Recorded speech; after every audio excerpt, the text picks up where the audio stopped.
Good evening, assalamu alaikum rahmatullahi wa barakatuh, and welcome back to Hilaal Live. My name is Faraz Patel. We'd like to thank you for staying with us here. I'd also like to thank my colleague Lukman Shadrack for taking you through that first 1 hour. What a week we had last week, of course, with the BRICS Summit, and hence we are back with Hilaal Live. Now, UN Secretary General Antonio Guterres has expressed concern over the arrest of Zimbabwe election observers amid reports of voter intimidation and threats of violence, harassment, and coercion. He has called on political leaders and their supporters to reject all forms of violence and respect human rights and the rule of law. The Electoral Commission announced President Emerson Mnangagwa to have won with 52.6% of the vote. But the opposition have also claimed to have won, saying there was widespread vote rigging, and observers said the vote fell short of a democratic standards. Joining us now is Dr. Walter Mzembi. He's the chair convener for the Saviour Kasukuwere presidential campaign. Dr. Mzembi, good evening, and thank you so much for joining us here on Hilaal Live. Good evening, dear brother, and thank you for hosting me on this platform. No, it's an absolute pleasure.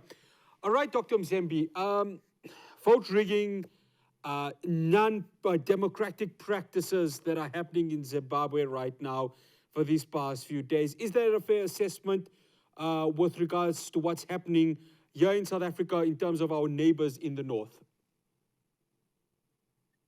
Yeah, I think it's a fair assessment. It's a caption of what observers saw with their own eyes and heard with their own ears. The basis of election observation is a live motion of events as they are happening and captured by those who would have been sent to represent the interests of organs like SADC and the African Union, the Commonwealth on the one hand, Carter Center and many others that were on the territory of Zimbabwe to observe the elections. So I think it's a fair assessment. Dr. Mzembi, we've been here before, haven't we? This is not the first time that there has been controversy with regards to Zimbabwean elections. I'm going to go back to, obviously, the early 2000s. Morgan Tsvangirai was, of course, the MDC leader. I mean, what is it going to take for organizations like the AU and the SADC to say, enough is enough?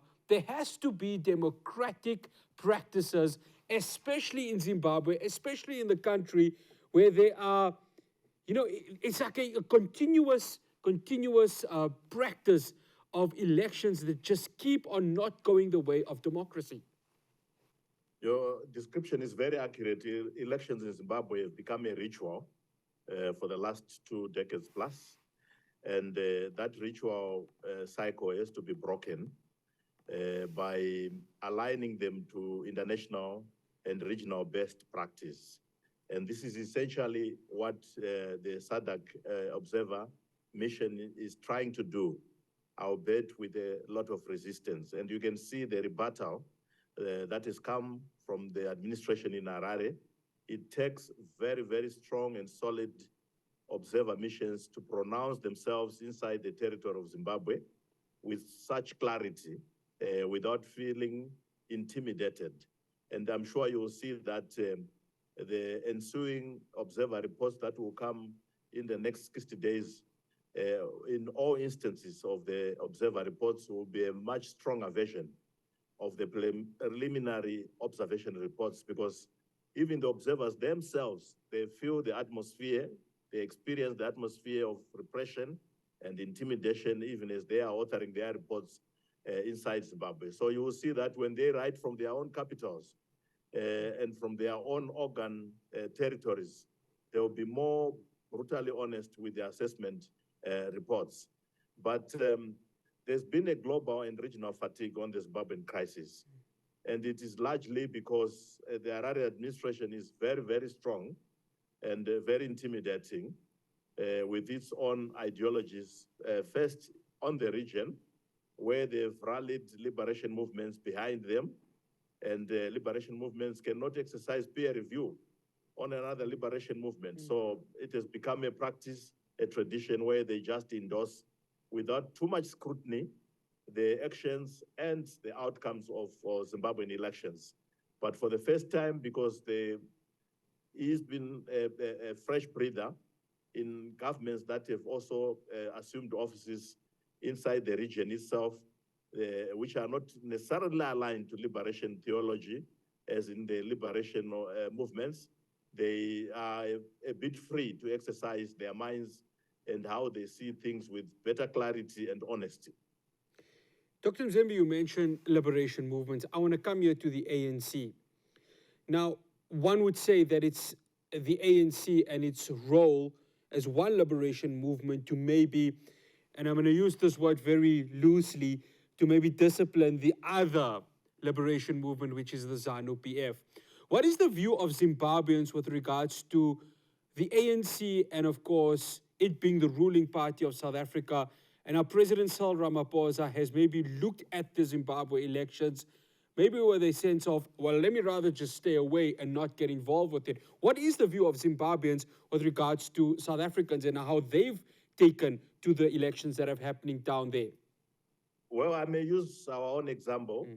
Myself and other former ministers who were exiled as a result of the November 2017 coup, we were exiled into the sub-region, South Africa, Mozambique, Kenya, and Eswatini. And we made representation at some stage with the African National Congress when Esma Shule was still Secretary General. And he got authorization from President Ramaphosa to constitute a delegation that flew to Harare to make representation on our behalf, on our desire to seek rapprochement with Harare and the ZANU-PF itself. Essentially to say we were seeking to find each other. But even that mission, which was dispatched by Cyril Ramaphosa, which was a double, because it was both government and party, was met with the strongest of rebuttals and technical excuses by the Harare administration. So essentially, Harare does not submit to peer review. It does not submit to that policing as you allude to it.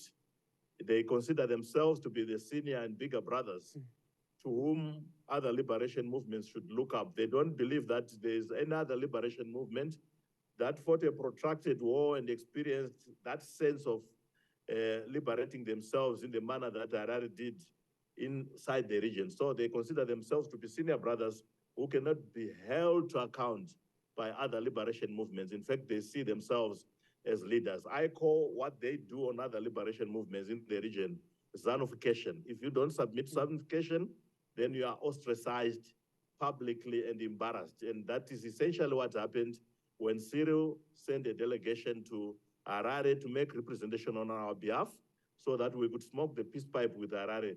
They were rebutted publicly and they came with their tails between their legs, and we never had even a report back from the delegations that were dispatched by Cyril to Harare to this very day. So it is an administration and a regime that does not submit to the authority of any other peer review mechanism in the region. One final question, Dr. Mzembi. So both your opposition and, of course, the ZANU-PF are claiming victory. But I think both you and I all know where it's headed to. It's headed to a ZANU-PF victory at the end of the day. I mean, surely this is just an insult to democracy, isn't it? And I know that Zimbabwe has had problems trying to practice democracy in the best way possible. But surely something has to give. And as a Zimbabwean, and as I ask you this, what is it that needs to give? Or are we going to be, in another 5 years' time, having the same conversation with the ZANU-PF wins, and again, democracy is just not practiced the right way? Well, I think the Harare administration, and particularly ZANU-PF, needs to submit to the natural process of regeneration. And to understand that unless if they regenerate and renew, they will extinct like the proverbial dinosaur. So essentially what Harare is supposed to understand is that no administration is subsisted forever, unless if it has renewed itself, it is renewed generationally, and no one can stop the winds of change. But essentially what needs to happen, I think, going forward is to understand that the African traditional governance model is premised on inclusivity. As long as you keep folks outside that inclusive circle, there will always be contestation for power. And we were there before in 2008 when we had a similar crisis to the one obtaining now in Harare, and it was resolved by the politics of inclusivity. So I hope that down the line, eventually, Zimbabweans will find each other around that circle of inclusivity, and it will all be resolved. But in the meantime, it has to be predicated by free, fair, and credible elections, which will bring all the contestants and political actors around that table, which will include them in the political process, and it will be resolved eventually. Dr. Walter Mzembi, we say thank you so much for joining us here on Hilaal Live. My pleasure. That's Dr. Walter Mzembi. He's the chair convener for the Saviour Kasukuwere presidential campaign. The only people you feel sorry for are the citizens of Zimbabwe. They've been hit with such economic hardships. They've been hit with such difficulties. And here they have an election which is just not practiced in a democratic way. It is really a sad state of affairs that is happening to our northern neighbors. After the break, I will be talking to Belinda Kaiser. We're going to be speaking about the DA. They're now going to be bringing a motion of no confidence against Kabelo Gwamande, who is the mayor of Johannesburg. Do stay tuned.